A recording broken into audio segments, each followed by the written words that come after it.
तेरी मेरी कहानियाँ से सभी अपडेट पाने के लिए बेल आइकन दबाएं। आज की कहानी है सासू माँ, मैंने आपका बेटा नहीं छीना। सुन, आज रात उसे भी ले आना पूजा में, जैसी भी है, अब है तो तेरी पत्नी।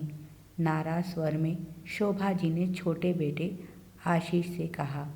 यह सुनकर आशीष खुश हो गया और बोला, सच माँ, इसका मतलब तुमने प्राची को माफ़ कर दिया?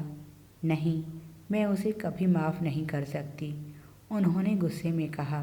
माँ की बात सुनकर आशीष के चेहरे पर जो खुशी आई थी वह उड़ गई और उसने थके स्वर में कहा, फिर आप उसे यहाँ क्यों बुला रही हैं? उसका अपमान करने के लिए?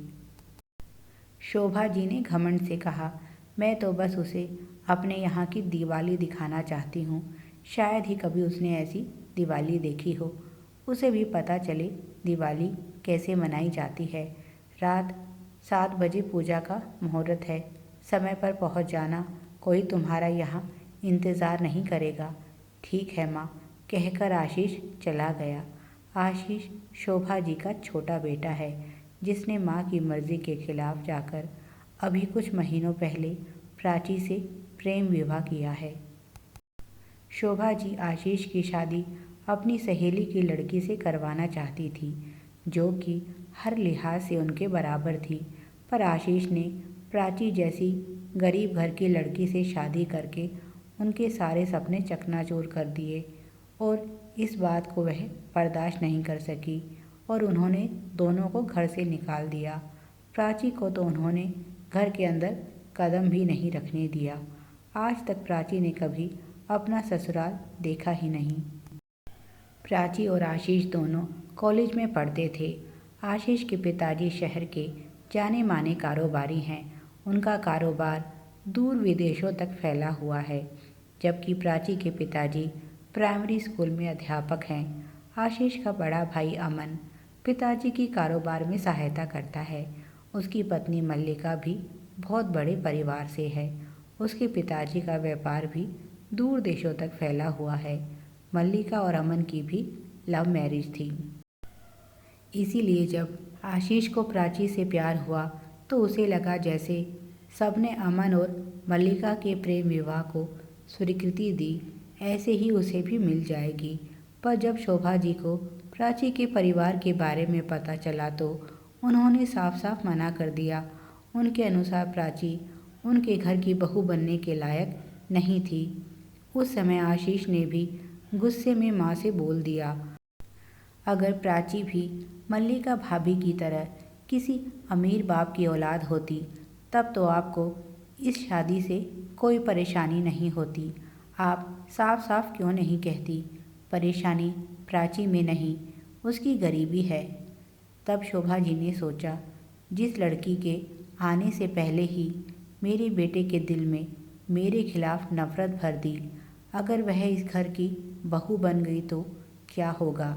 और उन्होंने ज़बरदस्ती आशीष की शादी अपनी सहेली की लड़की खुशी से करवाने की कोशिश की। आशीष ने इसका विरोध करते हुए मंदिर में जाकर प्राची से शादी कर ली और शोभा जी ने नाराज़गी में उसे घर से बाहर कर दिया। आशीष और प्राची दोनों इस समय पढ़ रहे थे। ऐसे में अकेले गृहस्थी बसाना उनके लिए आसान नहीं था, पर दोनों बहुत मेहनती थे और कॉलेज के बाद दोनों ने ट्यूशन शुरू कर दी और एक किराए का मकान लेकर अपना नया जीवन शुरू किया। शोभा जी ने आशीष को बहुत समझाने की कोशिश की कि अब भी समय है, प्राची को तलाक देकर अपनी भूल सुधार लो, पर आशीष नहीं माना और आज भी वह प्राची के कहने पर ही दिवाली की शुभकामनाएं देने यहाँ आया था। प्राची खुद कभी ससुराल नहीं आई, पर उसने आशीष का उसके घर से रिश्ता टूटने नहीं दिया। आशीष जैसे ही समय मिलता है अपने माता पिता और भाई भाभी से मिलने ज़रूर घर आता है। प्राची आशीष का चेहरा देखकर ही समझ गई कि ज़रूर वहाँ कुछ बात हुई है। उसने आशीष से पूछा, क्या हुआ, आप इतने उदास क्यों हैं? आशीष बोला, माँ ने हमें भी दीपावली पूजा में बुलाया है। प्राची बोली, यह तो खुशी की बात है, फिर आप इतना उदास क्यों हैं? क्योंकि माँ ने तुम्हें वहाँ नीचा दिखाने के लिए बुलाया है, आशीष ने कहा, और मैं तुम्हें वहाँ ले जाकर तुम्हारा अपमान नहीं करवाना चाहता, इसीलिए हम नहीं जाएंगे। प्राची बोली, आप ऐसा क्यों सोचते हैं? अगर माँ ने बुलाया है तो हम वहाँ ज़रूर जाएंगे। बड़ों की फटकार में भी प्यार छुपा होता है, कारण चाहे कोई भी हो। मेरे लिए यही बहुत है कि माँ ने हमें बुलाया है। आशीष बोला, पर तुम माँ को जानती नहीं। प्राची बोली, उन्हें जानने के लिए ही तो मैं वहाँ जाना चाहती हूँ। संध्या समय पहले प्राची ने अपने घर पर पूजा की और उसके बाद आशीष के साथ अपने ससुराल पहुँच गई। शोभा जी ने पूरी तैयारी कर रखी थी। उन्होंने घर की सजावट में कोई कसर नहीं छोड़ी थी। प्राची सब कुछ बहुत ध्यान से देख रही थी और मुस्कुरा रही थी। घर के अंदर मेवों और मिठाइयों के बड़े बड़े थाल सजे हुए थे। चारों तरफ रोशनी ही रोशनी थी। उसने जाकर सास ससुर के पैर छुए और पूजा में बैठ गई। पूजा के समाप्त होने के बाद शोभा जी ने उससे कहा, आओ लड़की, तुम्हें अपना घर दिखाती हूँ।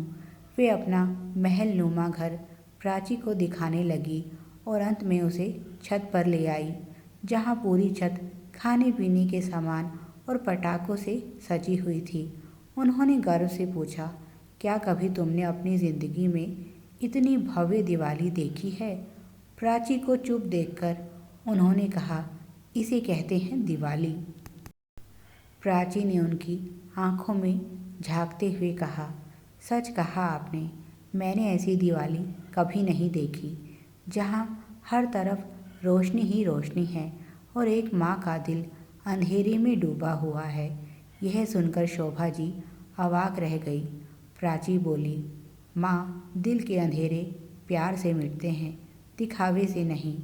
मैं तो यहाँ यह सोचकर आई थी, शहर के सबसे अमीर व्यक्ति की पत्नी से मिलने जा रही हूँ, पर पता नहीं था एक माँ से सामना हो जाएगा। माँ, आपका बेटा कहीं नहीं गया, यहीं आपके पास है। बस आप दोनों के बीच जो यह अहंकार की दीवार है, उसे गिरा दीजिए। आपको क्या लगता है, क्या आप अकेली हैं जो उसे याद करती हैं? ना जाने कितनी बार मैंने उसे अकेले में छुप छुप कर रोते देखा है अपनी माँ के लिए। जब आप उसे इतना प्यार करती हैं तो उसके प्यार को समझ क्यों नहीं पा रही? मैंने आपसे आपका बेटा नहीं छीना, यह सब तो इस अहंकार ने किया है, जो इस समय भी मुझे आपके चेहरे पर दिखाई दे रहा है।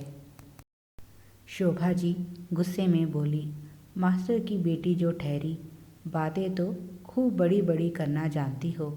पहले मुझसे मेरा बेटा छीन लिया और अब मुझे ज्ञान देने आई हो। तुम्हें क्या लगता है तुम्हारे लिए वह अपनी माँ को छोड़ देगा? इस गलतफहमी में मत रहना। आज नहीं तो कल वह तुम्हें ठोकर मारकर मेरे पास लौट आएगा। मुस्कुराती हुई प्राची बोली, माँ, कल किसने देखा है? दिवाली आज है, इससे बढ़िया अवसर नहीं मिलेगा आपको यह अंधेरा मिटाने का। और वह आगे बढ़कर शोभा जी को गले लगा लेती है। शोभा जी को कुछ समझ नहीं आता कि यह सब क्या हुआ। वे प्राची को खुद से दूर करने ही वाली थी कि उन्हें प्राची के आंसुओं की बूंदें महसूस हुई। ना जाने उन्हें क्या हुआ, उन्होंने प्राची को कसकर पकड़ लिया और उनकी आंखों से भी आंसू बहने लगे और इन आंसुओं में उनके मन का सारा मैल धुल गया। पीछे खड़ा आशीष यह सुंदर दृश्य देखकर मुस्कुरा रहा था। उसकी आंखें भी नम थी। आज दिवाली पर उसे सारी खुशियाँ मिल गई। Please like, share and subscribe. Thanks for watching.